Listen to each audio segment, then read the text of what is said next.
अस्सलामुअलैकुम दोस्तों, कैसे हैं आप लोग। उम्मीद करते हैं कि आप सभी लोग खैरियत से होंगे। दोस्तों आज की वीडियो में हम कुवैत की बड़ी अपडेट जो आ रही है वो आप तक पहुंचाने वाले हैं। दोस्तों कुवैत के अंदर एक नए कानून का ऐलान कर दिया गया है। अब मोबाइल चलाने पर भी आपको 70 KD का जुर्माना देना पड़ सकता है, और अगर आप ये गलती करते हैं तो आपको 150 KD जुर्माना पे करना पड़ सकता है। तो क्या नया कानून कुवैत के अंदर बनाया गया है, तो यहाँ पर कुवैत MOI की तरफ से अपडेट जारी करके बताया ये गया है कि कुवैत में ट्रैफिक के हवाले से कुछ नए बदलाव कर दिए गए हैं। कुवैत में ट्रैफिक के जो जुर्माने हैं उसको बढ़ा दिया गया है। यहाँ पर बताया ये गया है कि कोई भी शख्स जो गाड़ी चलाते वक्त मोबाइल फ़ोन का इस्तेमाल करते हुए पाया जाएगा तो उसके ऊपर 70 KD का जुर्माना लगाया जाएगा। यानी कि अगर आप गाड़ी चला रहे हैं और उस दौरान मोबाइल फ़ोन का इस्तेमाल आप करते हैं तो इस पर आपको 70 KD का जुर्माना किया जाएगा। जबकि आगे बताया यह गया है कि अगर कोई शख्स लापरवाही से ड्राइविंग करता है, यानी कि गलत तरीके से गाड़ी चलाता है, लापरवाही से गाड़ी चलाता है या फिर नशा वगैरह करके गाड़ी चलाता है, तो इस पर उस बंदे को 150 KD का जुर्माना किया जाएगा।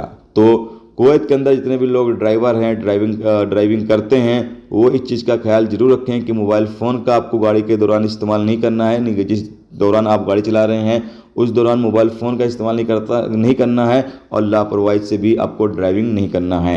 मिनिस्ट्री का कहना यह है कि यह कानून इसलिए बनाया जा रहा है क्योंकि कुवैत के अंदर बहुत ज़्यादा लोगों की मौत ट्रैफिक एक्सीडेंट के नतीजे में होती है। यानी कि कुवैत के अंदर एक आंकड़ा जारी किया गया है, एक तो नॉर्मली मौत होती है और दूसरा ट्रैफिक एक्सीडेंट से बहुत ज़्यादा लोगों की मौत होती है, जिसकी वजह से ये कानून बनाए जा रहे हैं। इसके अलावा अगली अपडेट यह है कि कुवैत में MOI की तरफ से अपडेट जारी करके बताया गया है कि जितने भी प्रवासी कुवैत के अंदर काम करते हैं उनके पास 31 दिसंबर तक टाइम है कि वो अपना बायोमेट्रिक फिंगरप्रिंट पूरा कर लें।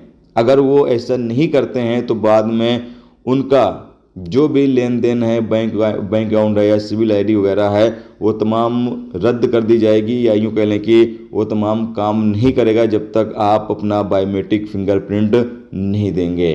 तो यहाँ पर बताया गया है कि MOI का जो डिपार्टमेंट है सुबह 8 बजे से लेकर शाम 8 बजे तक काम कर रहा है बायोमेट्रिक फिंगरप्रिंट लेने का। आप साहिल एप्लीकेशन के ज़रिए से आप जो है रिक्वेस्ट कर सकते हैं, अपॉइंटमेंट ले सकते हैं, उसके बाद आप जाकर अपना बायोमेट्रिक फिंगरप्रिंट जमा करवा सकते हैं। बायोमेट्रिक फिंगरप्रिंट जमा करवाना दोस्तों बहुत ज़रूरी है, नहीं तो बाद में आपको काफ़ी ज़्यादा प्रॉब्लम का सामना करना पड़ सकता है। दोस्तों ये थी आज की कुवैत की दो बड़ी अपडेट, दो बड़ी खबर जो आप तक पहुंचा दी गई।